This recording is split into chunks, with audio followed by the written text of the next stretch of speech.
So, welcome everybody to our Gamma seminar, to our summer semester. Our first talk is by Francisco Caramello. I hope I pronounced it correctly. Yeah, that's correct. So, thank you, Francisco, for accepting our invitation. He is going to talk about orbifolds and introducing wind applications to foliations. So thank you very much, Francisco, for accepting our invitation. It's a pleasure to have you here. So please, the floor is yours. Go ahead. Thank you. Thank you very much. It's also a pleasure for me to be here, and I thank you for the invitation. So I will promise to talk about this part, and if time allows us, then I will talk about the applications also. But I was preparing, and it ended up a little bit longer than I thought initially. So let's see. Francisco, just one thing. We used to take this informally, so normally it takes longer than it is. If Okay, it's an so hour and 15 minutes, don't worry, okay? It's okay for us. perfect. So this quote from Andrew Stacey that I sent in the abstract, I think it is a good introduction to the topic because it encapsulates this problem that the category of manifolds it has this perfect objects which are the manifolds are already completely smooth and etc. But it's this very regularity that makes the category rather unpleasant in terms of algebraic properties. You can't take a limit. You can't usually you can't quotient and still get a manifold. So this is, and it is in this context of this kind of crisis in geometric geometry, in differential geometry, that the orbifolds appear. They actually appear not as a way to solve everything. In fact, they only behave a little better in terms of quotients, but in contrast with some other approaches, but much more general approaches like differential diffeological spaces, chain spaces, or foliation spaces, they are still very close in terms of the formalism to the theory of manifolds. So I think they are a good stepping stone to this other attempts to give a more comfortable habitat for the differential geometer. And they are worth studying because, well, I hope I can illustrate some points here in the talk. So I want to start with actions. Actually, I want to build two examples that will further illustrate that. First one is this quintessential example by Kronecker, where we have an action of the line on the torus, which is by translations, but it's governed by this lambda that we fix. And so the orbits we see will be inclined lines in the plane, and when you quotient the quotient to the torus to get a drawing, you see that if lambda is rational, then the orbits will eventually close on themselves, and so we will get this foliation which has as a quotient. To understand the quotient, we can try to put a transversal here, like for instance this one, and you see that this point has to be identified with this one, and so the quotient will be a circle. So okay, a manifold in this case, right? But this is a very simple foliation and action. If lambda is irrational, on the other hand, then the orbits will never close, and in fact they will become dense in the torus. And the quotient now will be a very, very singular space in which you have uncountable many points, but they are all clumped together with this chaotic topology where you only have as open sets the empty set or the whole set. So, and this illustrates that in terms of quotients, you'll get as near as you want, at least in the sense of choosing a irrational number and a rational number very near, very close to it. Two very different behaviors, right? Here you have this rather singular space, and here you have a manifold. So I like to try to understand how this landscape of quotients by those examples, that you can quite well have a sequence of manifolds converging to something like this, and on the other way around, also have a sequence of this singular spaces, chaotic spaces converging to a manifold. Converging in the sense of varying lambda, right? So to illustrate this further, I want to consider a little more complicated action, that this time of the line, but in the three-dimensional sphere. And it's somewhat similar. You act by rotating both coordinates. You see the S3 inside of C2, and first coordinate you just rotate by a parameter p, and the second one you also rotate, but you rotate with a different speed, which is governed by this again a fixed parameter lambda. So to understand the quotient, let's understand how are the orbits, how the orbits arrange themselves in the sphere. So we will see here the sphere as projected stereographically to R3. So I will draw R3 here, but we gotta imagine that we have to compactify it to obtain the sphere. So there will be a point at infinity, and there are, in this action, there are two special orbits, which are the orbit of the point 1, 0, and the orbit of the point 0, 1. They are special because of the 0 here that stays fixed when you rotate things. So you rotate them, you just get a circle with when this coordinate gets rotated, and similar here, but this one, it passes through infinity, so it's projected to a line under stereographic projection. But in the sphere, these are actually two closed circles, linked circles in the S3. To understand the other orbits, let's actually consider this action of a torus on S3, just to help us, which is just, again, coordinate-wise, you rotate the points, but now we have two parameters of rotation, so we will get, besides those special orbits, you get this family of these nested tori, which will be the other generic orbits.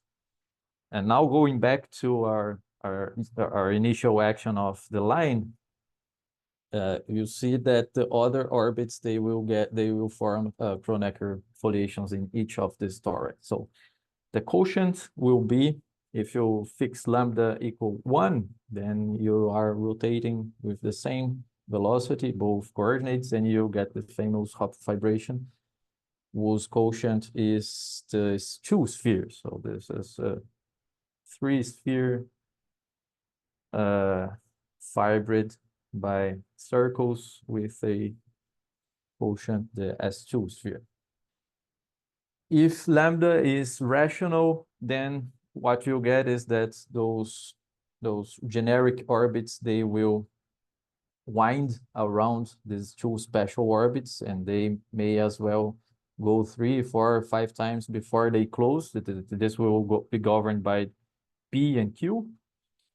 P will govern how much it winds around one of the special orbits, and Q the other one. And so in the quotient, you get something like something that will capture this recurrence of the orbits. If you put a slice here, and the orbits, let's say they reoccur 3 times. They go around, they pass here, then go around, pass here, and they go around and then close. Then the quotient here will look like a cone, because it will be something. You get to quotients, and in the quotient you get to identify those points too. So this like a cone-like points will form at the poles, the poles being the two special orbits. And instead, if lambda is irrational, then you get this kind of a fuzzy, wacky interval where you still have those two special orbits, but each point, that's point of this interval, is actually one of those Kronecker quotients, but with the chaotic topology. So again, you can no longer take one of this ill-behaved cases and very near it deform it directly to a manifold, but you can always adjust lambda as little as you want to get an orbifold. So this also illustrates in that landscape of quotients how orbifolds are distributed, and they are kind of like rational numbers on the line, right? And between them you get those very strange quotients. Sorry, Francisco, one question, because the half vibration and these very regular cases, they are well, the causing is a manifold. They are very well known in physics. But application of the cases when the reduction gives an orbifold or something that is not exactly a manifold. Do you know where these things may appear in physics? How they appear in physics? Well, I don't know a lot about physics, but as you okay, in mechanics you have simplicity reduction, right? Simplicity reduction can lead to orbifolds in the quotient. And also, if you have some generalized gauge theories in which instead of a genuine fiber bundle, you want to generalize it to a ciphered bundle where the fibers can have autonomy. Then when you want to look to the configuration space of the system, then you also get an Yeah, orbifold. Okay, yeah, that's good idea. Thank you. No problem. So in this case, you have a manifold which is wonderful. In this case, you have an orbifold which is not bad, but not good, but not terrible. And in this case, it's completely hopeless. You can't imagine how to do differential geometry directly in such a space, unless, of course, you know that this space, it comes from a foliation. Then you can use the foliation as a desingularization. But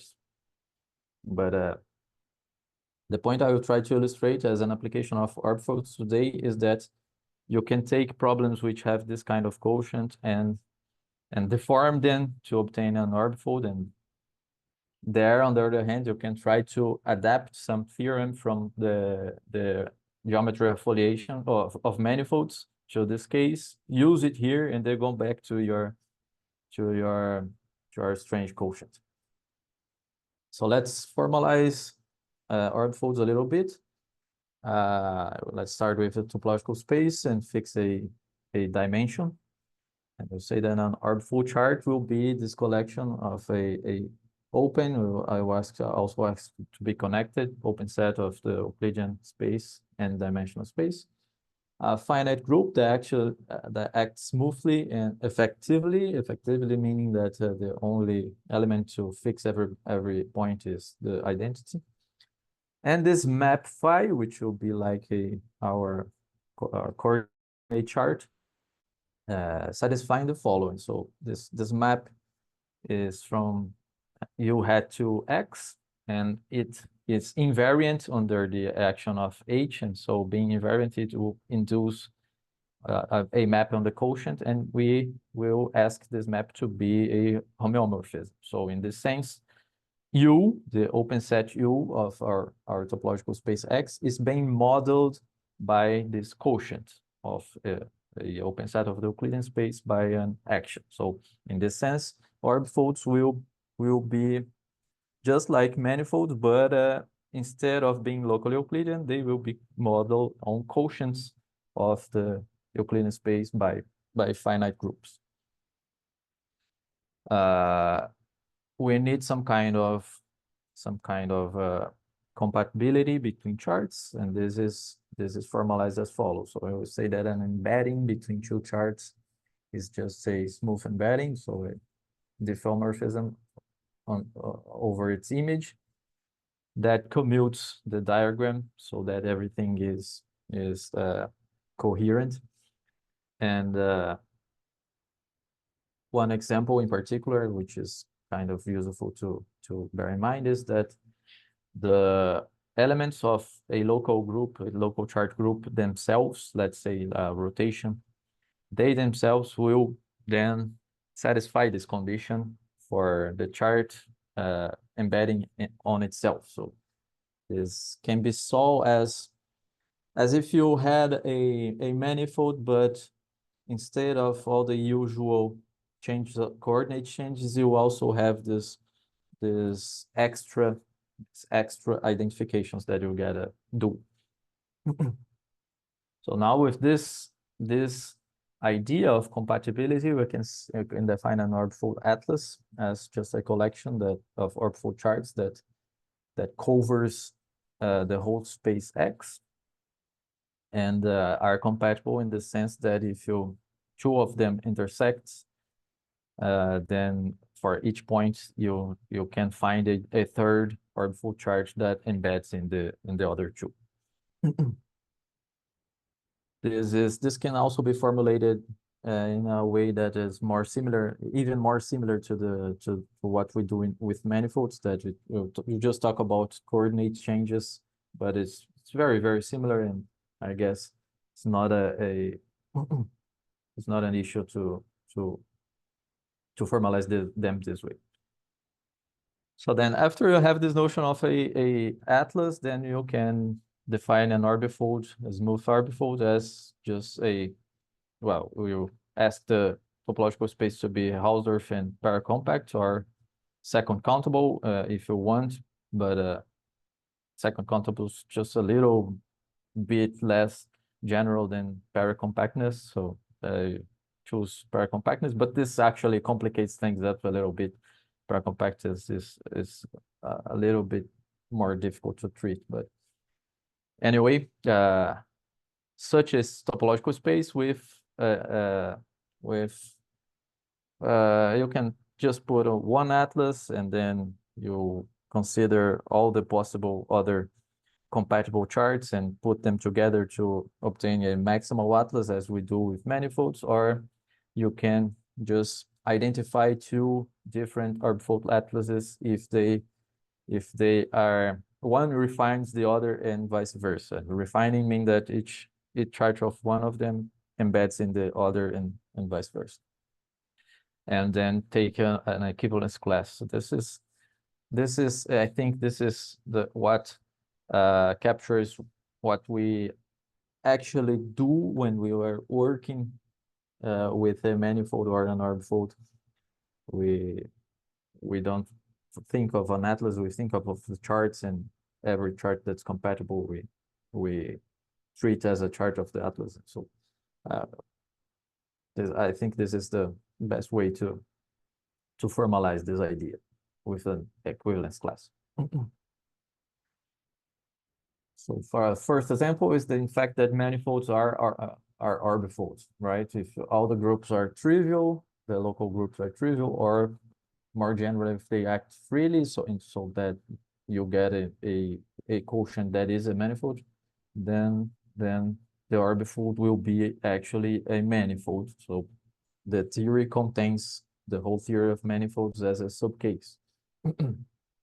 Another example is quotients of properly discontinuous actions. So properly discontinuous actions are actions of discrete groups by homeomorphism, which are also proper. So you can think about it as points are are moved around, but not in a continuous way as we saw in the first examples. They must jump around, or if they stay fixed, they stay fixed by there are only finitely many elements of the group that fixes a given point. That's the rough idea of a properly discontinuous action.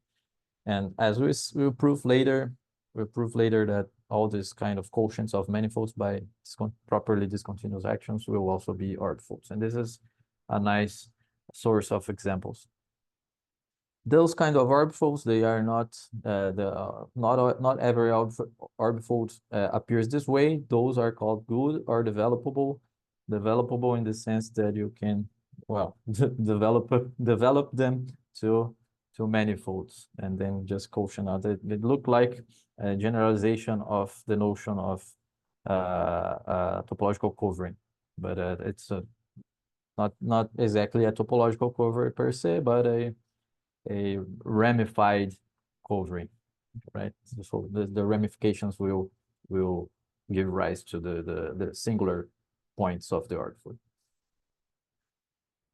To illustrate this with a very, very simple example, let's talk about a cone.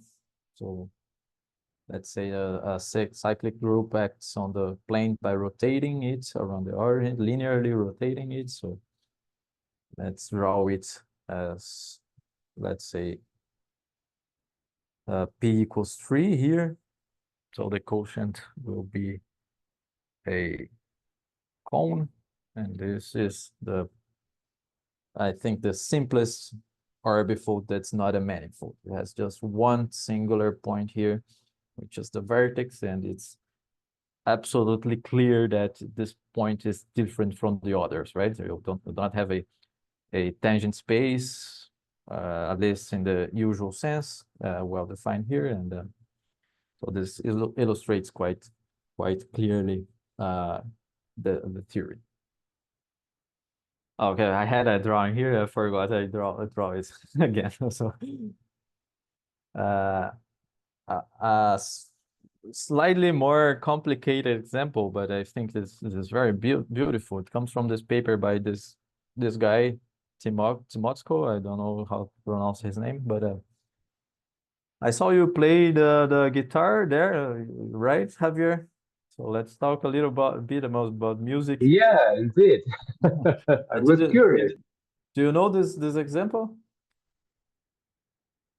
No, I don't know. No, I don't know. I know the examples you said so far. They're actually classical, but this one I don't know. I'm quite looking forward. So yeah, we're gonna model all chords as a geometric object. So music tones, that we'll treat music tones as frequencies, just frequencies. So for each positive real number.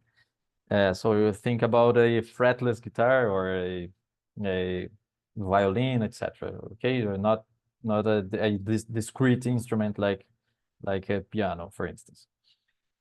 And then okay, you gotta identify by an octave. So if you double the frequency, you'll get the same note, but an octave above. So let's call this the same note. And so this corresponds to we take the logarithm base 2 logarithm because we are double the frequencies and we identify them. So you get R, the whole line when you do this, and then quotient out by the integers, and this will model each tone as a point of a circle, as it's well known by any musician that you'll find on the street. He will say that music organizes this way. But let's think now about chords of such tones. They will be, of course, completely outside the usual tempered scale, but they will be microtonal chords if you want. But a chord will be just n tones put together into a point of the torus, but the order they are put together, it doesn't matter if you what node comes before the other, that they are played all together. And so you get to quotient out by the action of the symmetric group of n permutations acting on the torus, interchanging the factors of the torus. So when you do this, you get an orbifold. You usually get an orbifold. Let's do the case of two nodes. When you get two node chord, but the two nodes in this continuous sense, you actually get a mobile strip.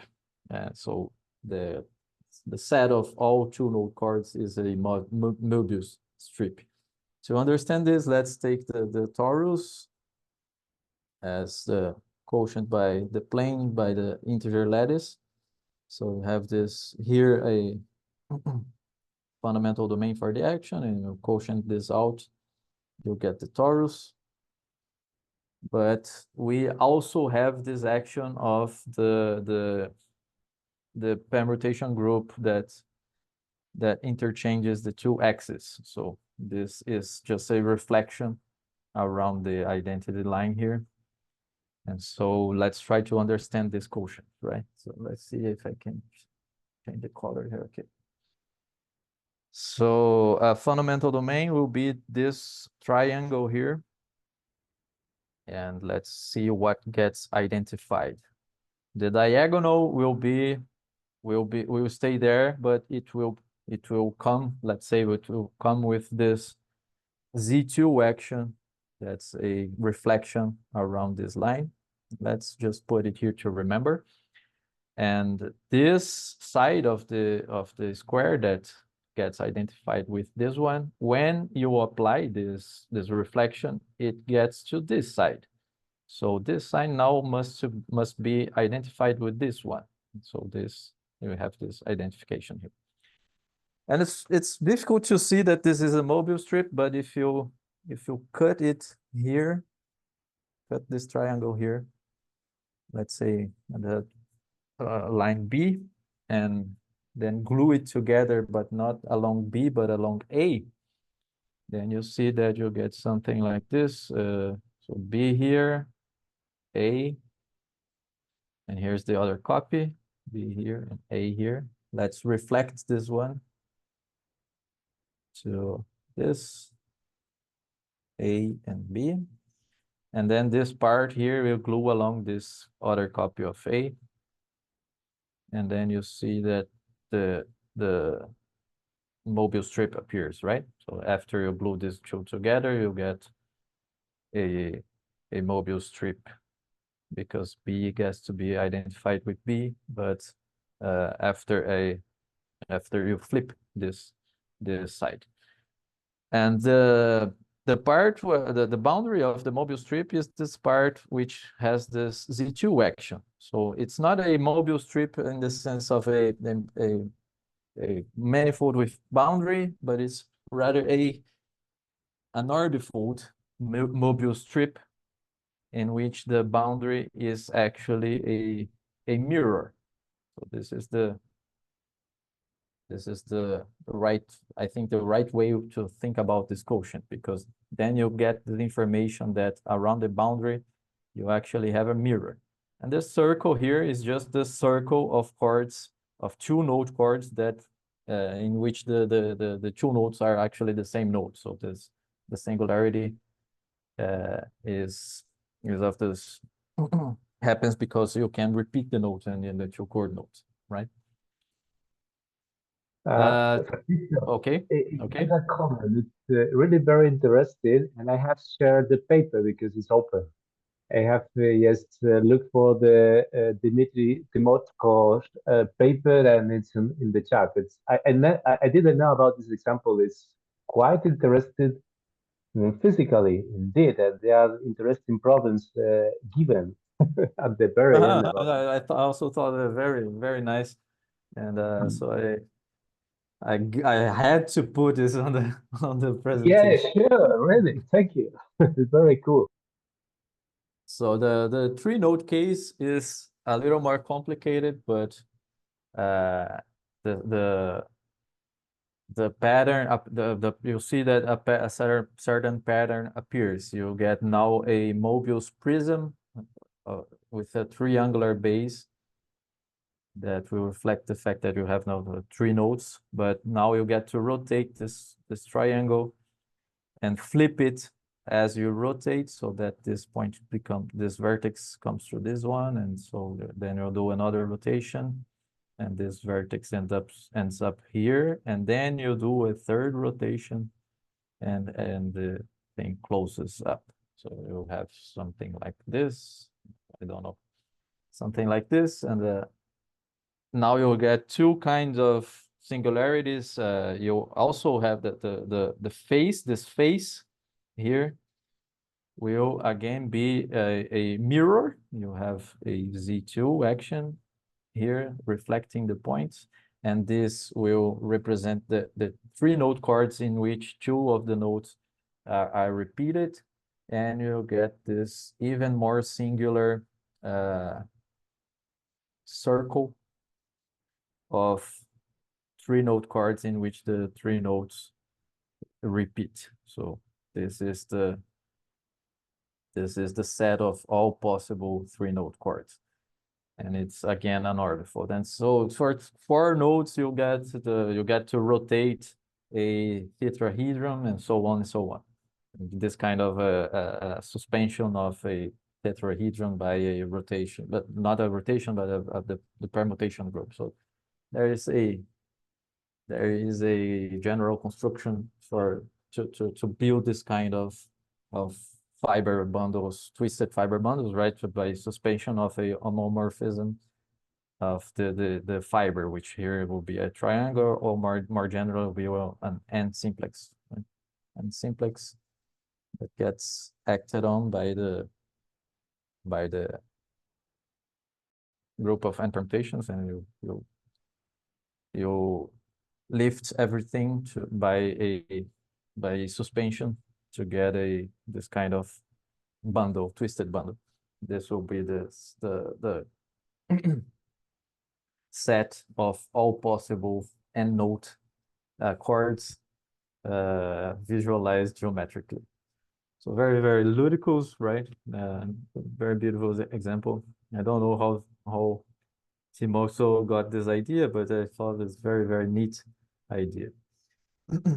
So this pattern that we obtain here, you also use it to illustrate a property of orbifolds, that they are stratified by manifolds. And you can see this here, that the inside of this prism is an open manifold. The boundary will decompose into the face, which will also be a manifold, and the circle, this winded circle, which will also be a manifold. So orbifolds in general have this decomposition, which is called the canonical stratification. So orbifolds are actually stratified by manifolds, and we can formalize this by looking at the local actions of the chart group. So let's say that the local group of a point is the stabilizer of this point, of a representative of this point in a chart. So let's say this point X here, it gets represented by this point hat X in a chart. And let's say the group H acts here by, again, rotations, just to get a simple example. And so in this case, we'll say that H is the local group at X. And you gotta do this because then you are actually getting the usual stratification by orbit types upstairs, right? So and then you want to translate this into a stratification for the orbifold. So another point Y here, and then you choose a representative for it upstairs, and its stabilizer is now the trivial group, right? Because it moves but under each element of H. So this we'll say is a regular point, and when this happens, the action in this point is free, then it will have a neighborhood which is a manifold. So for this case, because of that, we will say that this point is regular, and this will form an open set, an open n-dimensional manifold of points in the orbifold, and the rest will be singular points. But the singular points you can treat similarly, and there you see that the pattern kind of repeats after you quotient some of those groups out, and you'll get this way a stratification of the orbifold by manifolds. So this is independent of the choices involved, so it's well defined. So let's denote sigma gamma, the subset of points with local group gamma, and then you'll get this decomposition. And you can prove by those kind of arguments that I did, you just did, that each one of this is a manifold. It's actually each connected component of this is a manifold, because you can have different dimensions in different connected components, but this is just a technicality. The regular locus, which will be, as I said, a open and dense manifold, and the rest we'll call the singular locus of the orbit. So next, let's illustrate how orbifolds appear as quotients of Lie group actions, and then prove that assertion that, in particular, if you have a properly discontinuous action, then the quotient will be an orbifold. So I will just give the idea of the proof, but if a Lie group acts properly, effectively, and almost freely, you can think here is each stabilizer Gx is a finite group, if you want, or if you are familiar with infinitesimal actions, you can say that a group acts almost freely when its Lie algebra acts freely. In this case, the quotient will be an orbifold, and the idea is that you can, under this hypothesis, you can choose a slice for each orbit. So the orbit goes here, and for each point you can choose a slice, and the slice is just a submanifold that is kind of locally complementary to the orbit. So it preserves the action of the stabilizer of the group.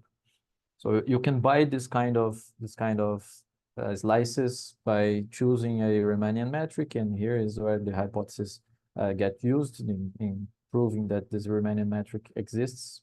So you make the group act as by isometries on the manifold, and then you just exponentiate, use the exponential map to build S this way as an image of a ball of the normal space to the orbit here. So after you have this, you actually have very much nicer drawing. So after you have this, you'll see that the other orbits, you will control the dimension with this hypothesis. They will have the same dimension, but as you saw in the Hopf vibration example, the other orbits may very well reoccur around the given orbit of X, and then singularities will appear. What will guarantee us that this will form a orbifold charge is the tubular neighborhood term, which is a basilar result in the Lie group actions theory. It will say that a tubular neighborhood of the orbit of X is this kind of fiber bundle. It's fibered by the slices, and this actually also also similar to this example of the charts example here, but here let's think that the slice is one of these triangles, for instance. But neighborhood fibers over the orbit, which here is a circle, we fiber the slice. But the recurrence of the other orbits is captured by, it's modeled by the action of the stabilizer. So after you quotient this out, you see that this is just the slice quotiented out by the stabilizer. The stabilizer by hypothesis is a finite group. So you can build an orbifold chart this way. Well, actually, to put it exactly as in the definition, you'll need an open set of the Euclidean space. So you use the exponential map to pass everything to the Euclidean space, and then just compose with the exponential map to get a true orbifold chart for this neighborhood of X in the quotient, right? So you gotta verify that everything glues together coherently and etc. But this is the main idea, main idea. Sorry, by the way, sorry for this butchering of the poor language, English language, but I'm doing my best. Don't worry, you pretty much well speak English. So when you have such a quotient, we'll denote it this way, just in order to tell it apart from just the topological quotients. So when two bars appear, we will know you are treating it as an orbifold. So in fact, every orbifold can be realized as such an orbit space. It's not by you may need to use not a discrete group. So not every orbifold will be a good orbifold, but every orbifold will be a quotient orbifold by some action. And I will try to give the idea of how to prove this, but to do so, we'll have to do a little bit of differential geometry in orbifolds, and this is also part of the idea of the talk. So let's see how to do basic differential geometry. Just before we do so, let me just comment to other possible approaches to orbifold. This is one of them. After you get this result that every orbifold is a quotient orbifold, then you can just study Lie group actions, right? You use the action as the singularization of the orbifold and do everything invariantly in the manifold upstairs will correspond to doing geometry in the orbifold. So this is one possible approach, and the other one is via groupoids, which is also, I think, the most modern approaches to orbifolds. Rather try to embed orbifolds into the category of groupoids. So to do this, let's just take an atlas for O and consider all possible coordinate change, so or embeddings as we saw earlier. And this will define a pseudo group of diffeomorphisms that act on the disjoint union of all the chart open sets in the Euclidean space. So you get a bunch of open sets and a bunch of local diffeomorphisms between them. This is this pseudo group. It's not a group, of course, because you can't compose anything, any arrow with any other because of the domains, but it wants to be a group. It's this sort of pseudo group. So after you have this, you can pass to germs. Just for each point, you'll consider all the possible germs of these local diffeomorphisms, and you'll get a groupoid. This is actually a proper, effective, et al. Lie groupoid. You can prove this, and this is the groupoid way of thinking about orbifolds, is to study this class of Lie groupoids. And actually, if you have such a groupoid, then you can show that its moduli space will be an orbifold. So it's again an equivalent way to approach orbifolds. That's not what we will follow here. So I just thought I had to comment on this because this is the modern way to doing orbifold theory. But let's stick with that idea of Lie group actions and quotient orbifold. So let's prove the converse of that result. So differential geometry in orbifolds. So to do differential geometry, you have to you gotta define some notion of smooth map between orbifolds, and this is another point where things tend to diverge.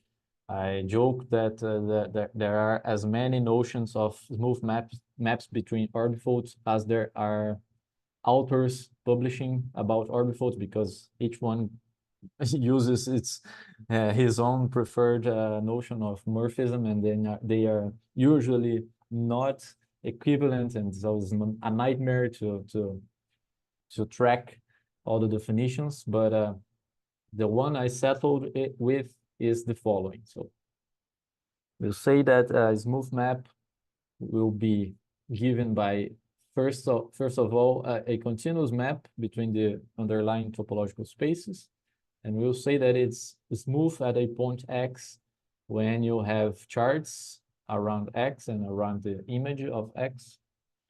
So that, okay, that this is usual to ask, right?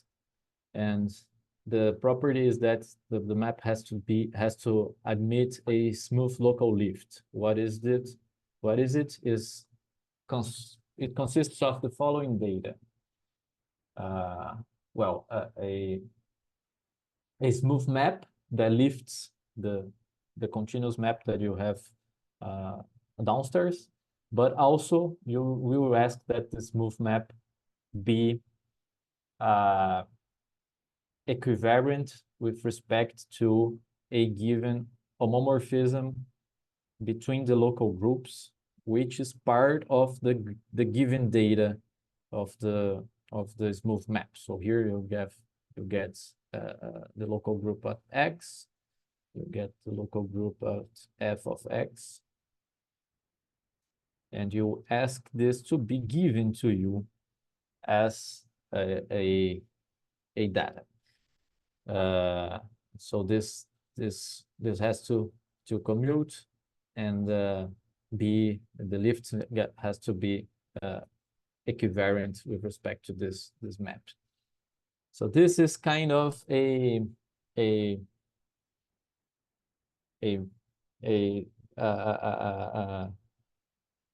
the middle point between two extremes. So one extreme is to just ignore this part and just admit that you have a smooth lift, and the other one is to embed orbifolds into groupoids.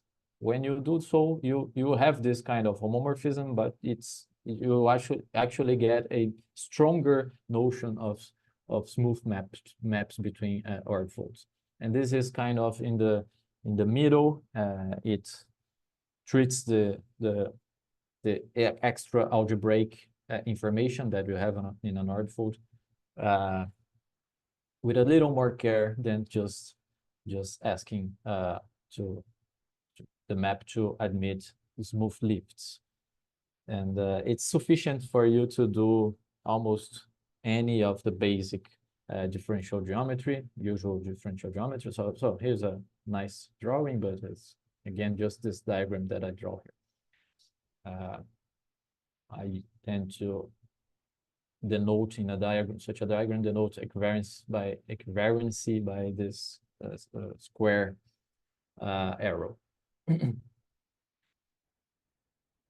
So as I was commenting, let's define a smooth map as a map that's smooth at every X, and you can drop this homomorphism and can get a more general definition, but this will, for instance, this makes sense, and the kind of morphism that we will choose will depend on the problem you are studying and how you are seeing those orbifolds, right?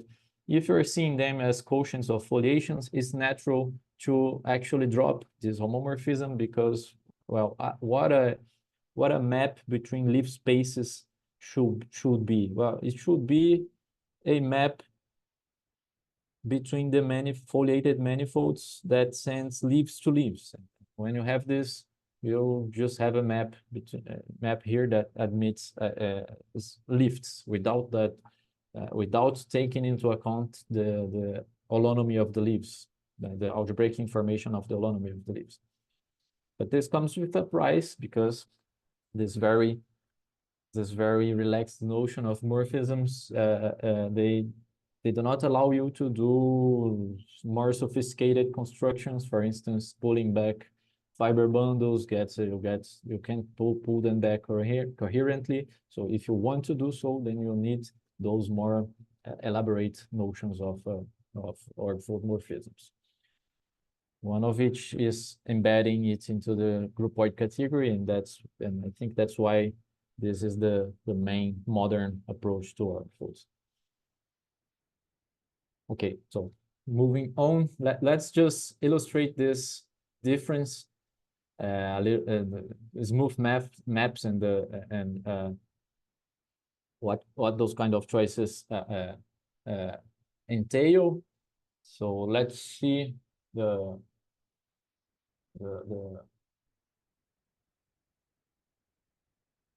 half line both as a manifold with boundary, but also as an orbifold where you have a reflection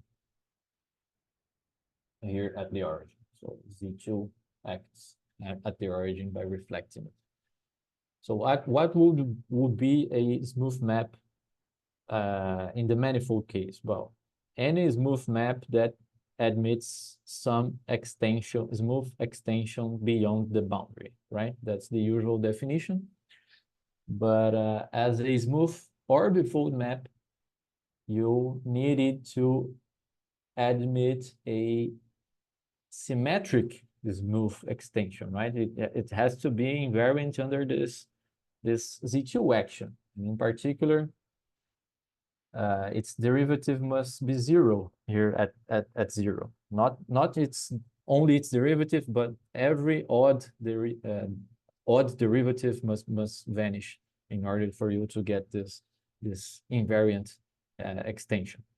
So this illustrates the difference in thinking about the same topological space when you think it about as a manifold with boundary, if possible, or as an orbifold. But is that actually also not every orbifold is the underlying space is a manifold, not even a manifold with corners.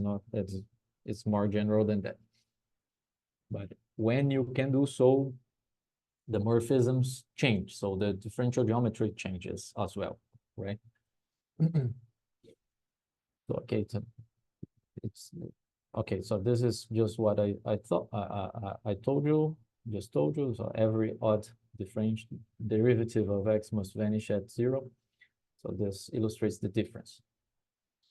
Okay, now that you have a notion of smooth map, you can try to define bundles, and you can try to define sections of bundles, and so define the usual objects of differential geometry. So let's illustrate this with the tangent bundle. How do you build the tangent bundle of an orbifold?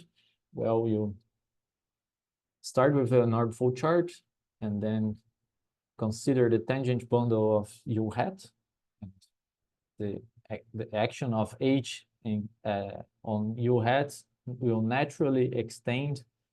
You linearize the action and extend it to an action on this bundle here. And this will form the prototype of an orbifold chart for the tangent bundle. So this will be an orbifold chart over this quotient here, this abstract quotient. But this abstract quotient will serve as a building block for the underlying topological space of the tangent bundle of the orbifold. So the foot projection that we'll naturally have here, it's equivariant under the identity, because H acts both here and here. So it's natural to consider as a homomorphism, the identity homomorphism. And when you consider it as the identity homomorphism, the projection is, of course, will be equivariant. And also because it's equivariant, it projects well to the quotients, and so it will give you a continuous map between the quotients. So this is what will form the projection of the tangent bundle. You can prove that each fiber of this map P is actually homeomorphic to this quotient of the tangent space at x hat to u hat under the action of the local group at x, and this is what we will call the tangent cone at x. So the picture is kind of like this. Yeah, we'll get this linearized action on the tangent space. Sorry, and after you quotient this by this linearized action, you get this kind of generalized cone, which is just cone in the sense that it's a vector space quotient by a linear action of a finite group. And this will serve as the tangent space, let's say, to a singular point here. When you do this construction to a regular point, you get just the usual tangent space of this manifold, this part of the stratum, but in a singular point, we'll get this cone-like infinitesimal models.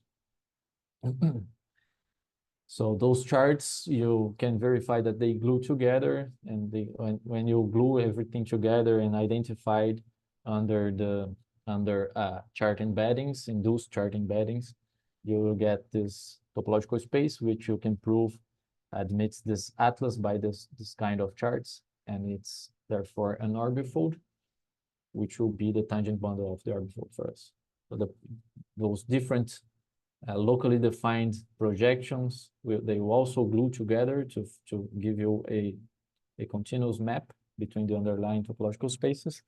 And with respect to the atlases, this atlas and the original one you had on the orbifold, it will have trivial lifts, which will be just projection in the first coordinate. So of course, equivariant and smooth.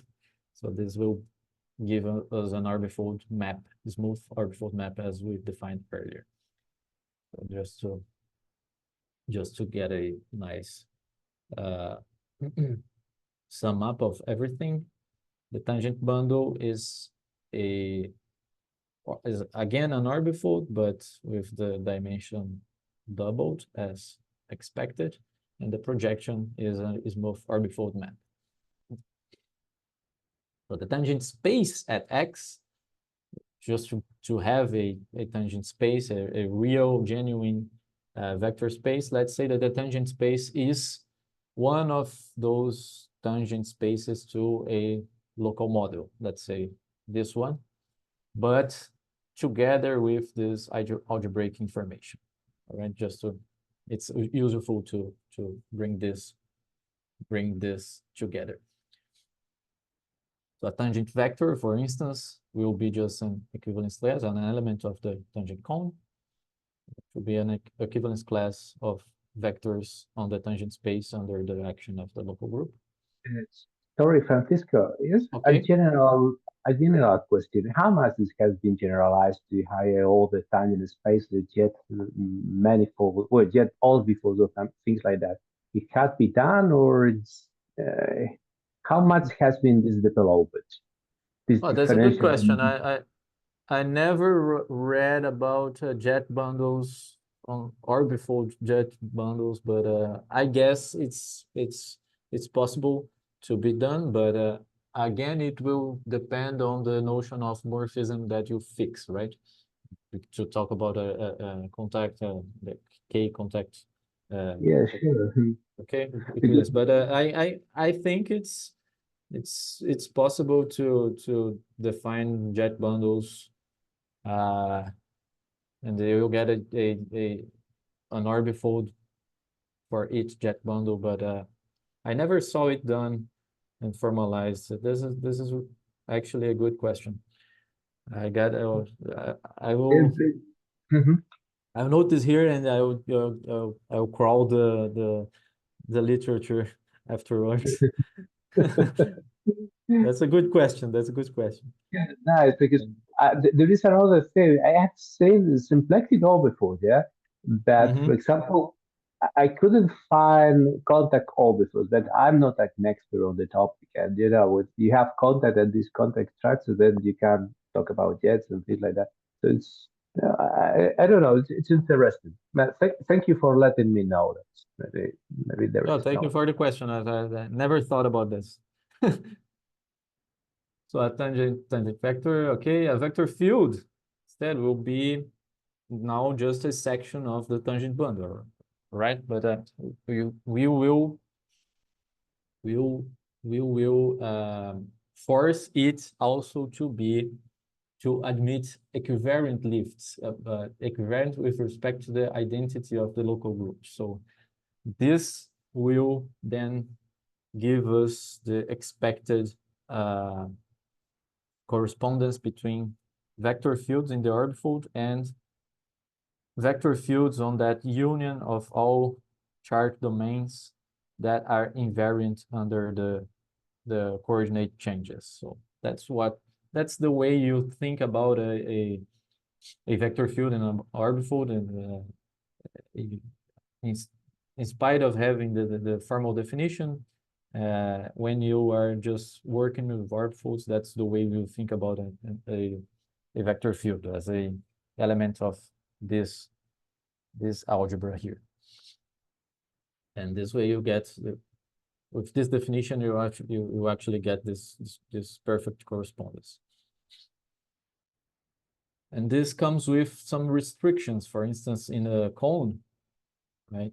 In a cone, a vector field must lift to a vector field which is invariant under this action. In particular, it must necessarily vanish at the singular point, right? So you can get a radial vector field or rotation vector field, but not a non-vanishing vector field at the singularity. Okay, other usual constructions that are done similarly. So we can view the orbit bundle of all tangent tensor fields or alternating tensor fields, etc., etc., and we'll do everything as we did to the tangent bundle. But you have an induced action in each of the tensor bundles of each chart, and you quotient out, and you prove that this will be an orbifold charted by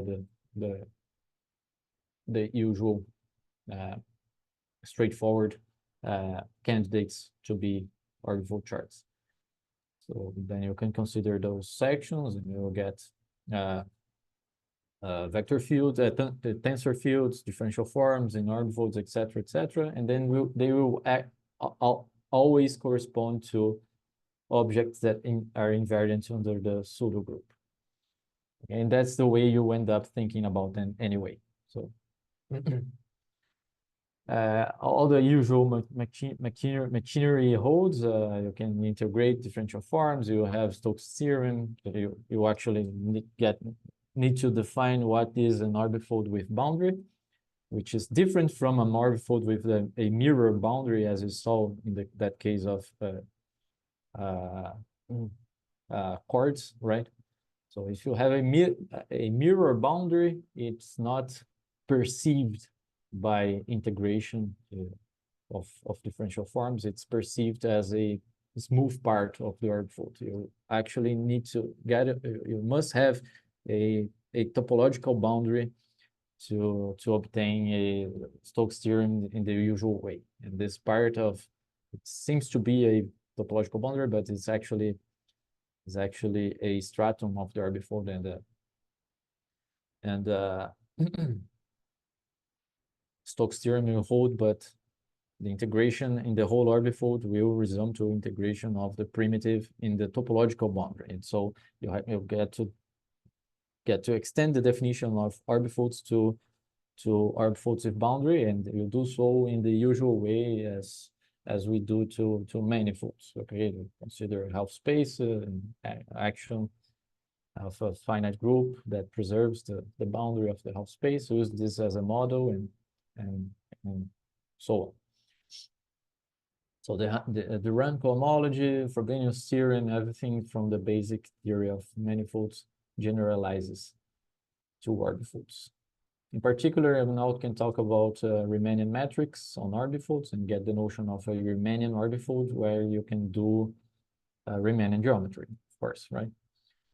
Again, much of the classical Riemannian geometry it carries over to orbifolds. Like you have a Hopf-Hiner theorem, you have Bonnet-Meyer theorem, you have Hadamard theorem in negative curvature, you have Gauss-Bonnet theorem, and so on.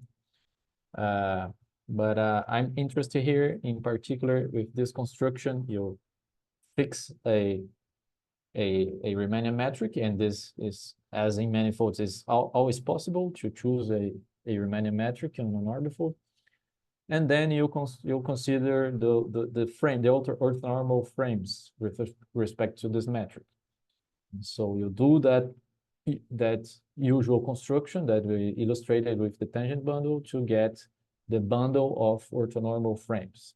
But the point is that a point, when it's rotated, but fixed by the rotation, it can't sense that it's being rotated, right? You lose the information.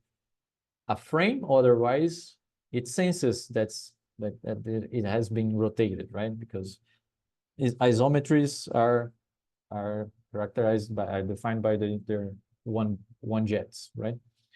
So when you consider the induced action on frames, the action in a local chart of a local chart group on frames, it will become a free action because a fixed point will correspond to a vertical movement, right? Your action on the frame bundle. And so the point of this is that this construction will lead to not an orbifold, but actually a manifold over the orbifold. So you get this kind of orbifold bundle, but the total space is actually a manifold. And it gets with an action, it comes with an action of the orthogonal group. And when you quotient this action out, you're identifying everybody on the same fiber, you get again the orbifold. So this way you're realizing the orbifold as a quotient orbifold, right? So this is the way you get that converse to that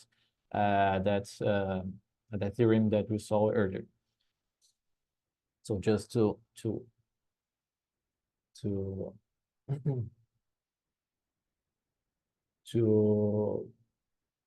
I forgot this this word. How do we say that? Announce. State, just to state it here. Statement. Statement. Right. Thank you very much.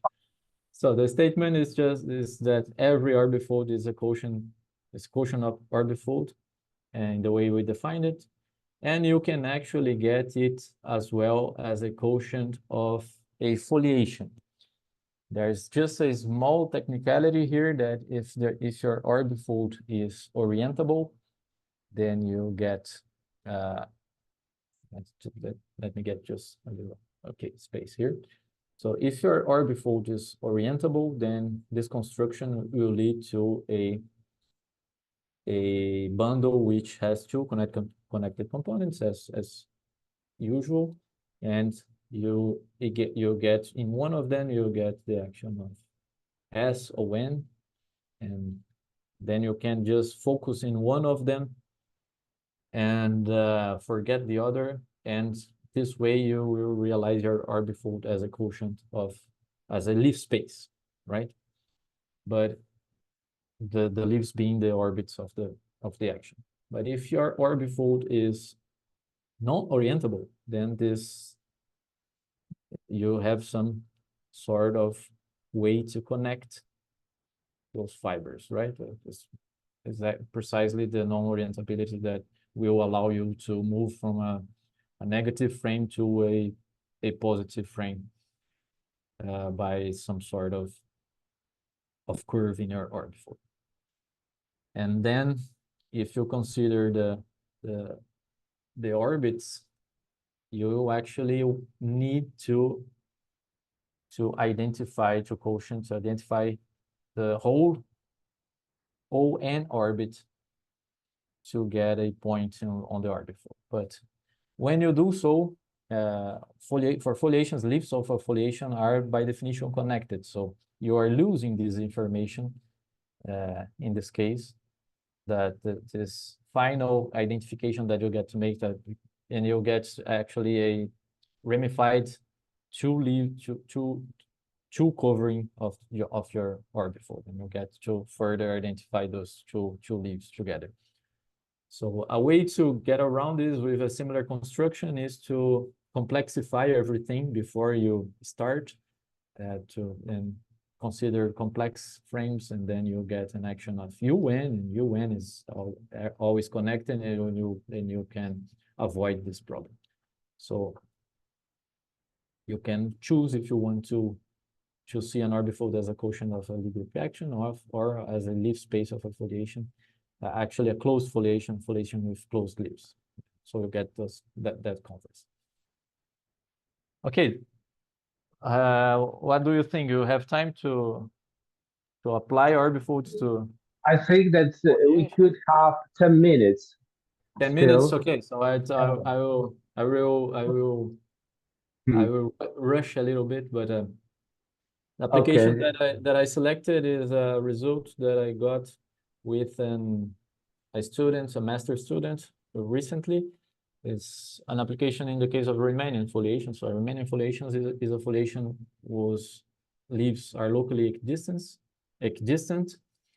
As, for example, if you get a Lie group action which is foliated in the sense that all orbits have the same dimension, then the resulting foliation by orbits will be Riemannian if the action is isometric.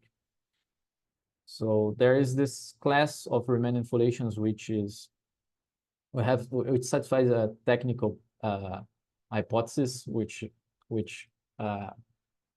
simplify things up, but I won't get to this technicality. But the point is that for those foliations, you'll have a collection of vector fields that describe the leaf closures.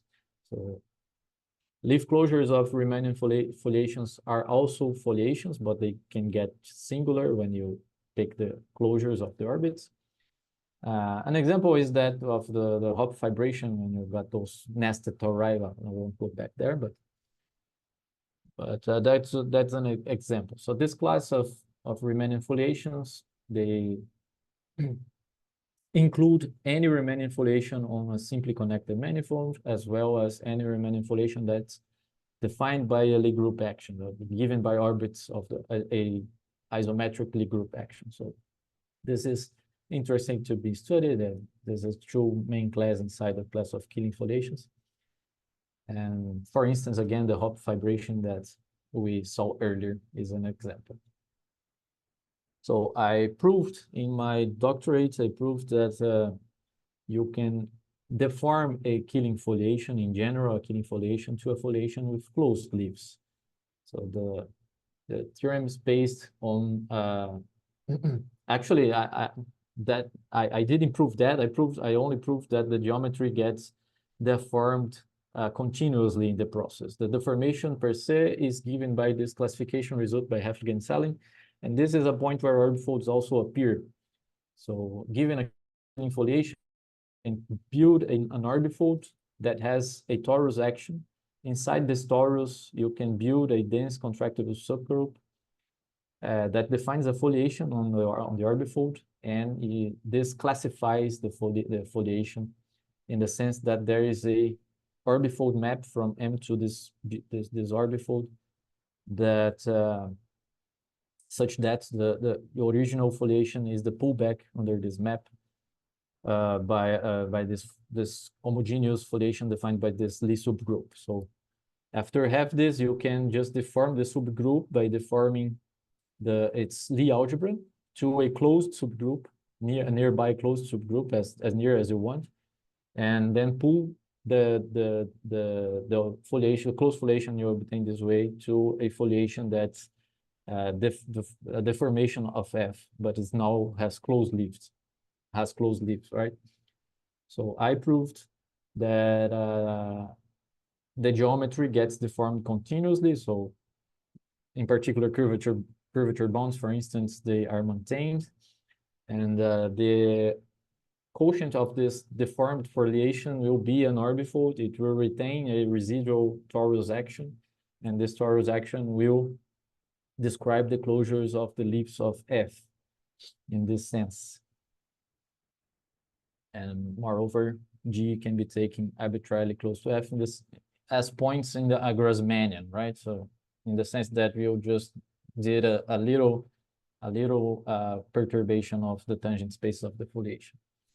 So this is a way to get out of this strange type of quotients and pass to an orbifold. So the hope is that after you do this, you can, for instance, I don't know, generalize some classical theorem about Riemannian manifolds to orbifolds, then get some result here, and then go back to your original foliation. This is a kind of a program that I use to study. So for us here, I will present this kind of transverse sphere theorem, Parter-Pinched sphere theorem. Just recall we have this very famous result in Riemannian geometry that if the manifold is simply connected and its sectional curvature is Parter-Pinched, then it must be a sphere. It's actually must be diffeomorphic to a sphere.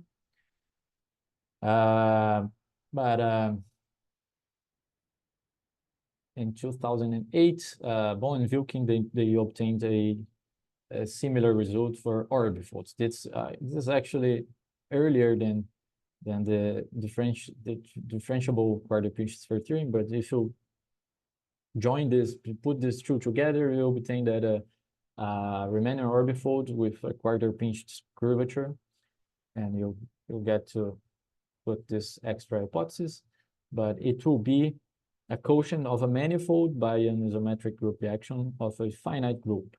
And if you link this with this theorem, you also get that this manifold must be a sphere.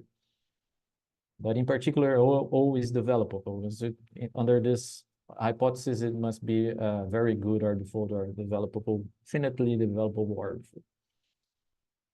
More generally, we can say that a foliation is developable when it admits a covariant that for which it lifts to a simple foliation. That is a foliation given by the fibers of submersion. So there is no holonomy, etc. And the theorem is this one. So a Riemannian foliation on a compact manifold with Parter-Pinched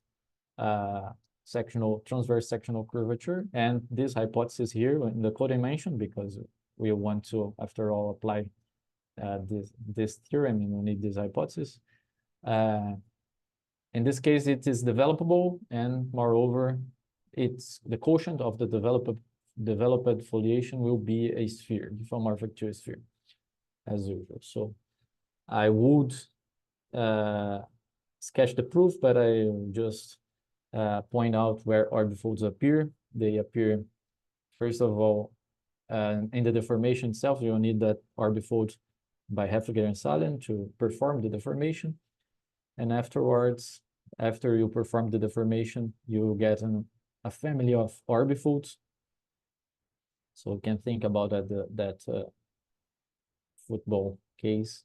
family of orbifolds that converges to that problematic case. But the problematic case, when you consider the closures of the leaves, you get the true interval, and then you actually had to rule this out and prove that there is no collapse in the dimension.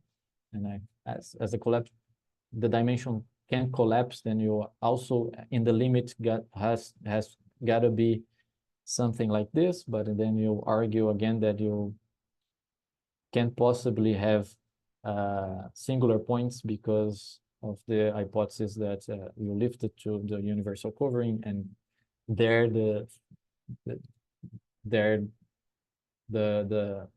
fundamental group being trivial, the group acting also must be trivial because there is this kind of surjection. So you get the quotient is a sphere. So proves the theorem this way. So sorry to rush things out, but I think we already passed our time. And this is it. I hope I could transmit a little bit about orbifolds to you. And, again, thanks for the invitation. It's a pleasure. If you have any questions, we can still talk. Thank you. Thank you very much. Well, I think that we don't have much time for many questions, but is there? Well, first of all, thank you, Francisco, for the talk. It was very clear. It was very nice, and you moved very interesting topics, indeed. And is there any question, remark, comment?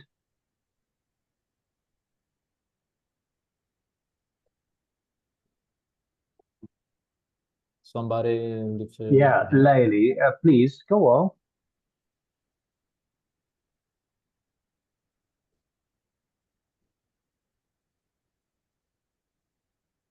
We don't hear you. No. No. Now, yeah. Oh, sorry. Yeah, it's my microphone that's not working. Thank you very much for the talk. I had just one question. Maybe I missed something. Maybe I got distracted. So, the example of the torus and the quotient by the irrational, line, would that still be an orbifold, or is something not quite satisfied there? No. It's not even Hausdorff, right? It's completely. So Hausdorff is required. Okay, Yes, I think that's what I missed. Okay, thank you very much. No, It's kind of no crazy. Thanks. Yeah, Hausdorff. As I don't know if I put this here, but yeah, Hausdorff for a compact space here. So. Yeah, I think so. Yeah, it was. Oh, yeah. That quotient was not Hausdorff. It's terrible, just terrible. And yeah. So, is there any question? Okay, I had several questions, but just want a little remark, very quick. I don't know if it has some meaning or whatever. There is something called B-symplectic geometry. And in B-symplectic geometry, one of the things that they appear is a Lie algebroid. And the fun thing with this Lie algebroid is that the vector fields are such that they must have zeros at certain points. Yeah. Must have what? Zeros. They must vanish. Zeros. Oh, right. Zeros. Yeah. So, one of the things is that when you have to deal with this is a little bit annoying because you have a certain Lie algebra and you have no geometric structure behind of it normally. But when you talk about these vector fields on orbifolds, I think that at least in certain cases, the orbifold case could be fit in this in this topic, and maybe it could be a good idea because with this algebroid you have a certain foliation with certain leaves and things, and you don't really have a method to deal with each. And it's many of the things are done algebraically. You don't have, but maybe certain cases I was thinking of, they looked a little bit like the total spaces that the leaves of 13 orbifolds, for example, ones with symmetries around a line or something like that. I don't know. Maybe could be interesting. I would to take a look. I will take a look, and if it's if something appears, I will let you know, because it's also related to foliations and things like that with this P symplectic geometry. I think that for obvious before there is nothing like that, because it's a very modern theory. It was developed during the last, I don't know, 10, 15 years. And I guess that, well, the theory of all before there is a lot to be done. And the second thing is, I think that what you wanted to talk at the the last part of your talk, it is on one work by you and one of your colleagues in archive, yeah? Sorry, I didn't It is, understand. yeah, the thing you were talking at the yeah, it's Trambler's geometry of Lorentzian foliation with applications to Lorentzian orbifolds. This is what you have been talking about? No, this is a doctorate student that I'm just co-orienting him. He's actually being oriented by my colleague Ivan Pontual, and the project was to Ivan works mainly with Lorentzian geometry, and we try to mix our areas together. So we decided to study Lorentzian foliations. Okay, and this is very little explored, and we obtained some results. But Neubauer is my master's student. It's another person. Okay, but when you will have something published, yes, let me know to take a look. It would be nice. Oh, right, yeah. He just got his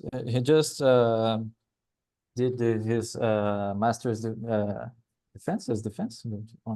Yeah, defense. Yeah, Had just defended his master's, and now we are already working in extracting a short note to upload that archive. So, and I think 2 weeks. 2 weeks. Okay, so yes, let me know. I like to take a look at the things you were doing all carefully.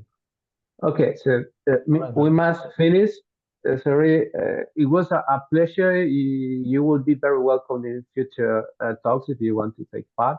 And please let me know about what you will do. You have been very helpful. Thank you for your examples. Indeed, the musical one is I posted on the on the chat. Very cool indeed. And thank you for everything, Francisco. Thank you very much, Javier. Xavier, also thanks. And Leili, also thank you for being here with us today and the invitation.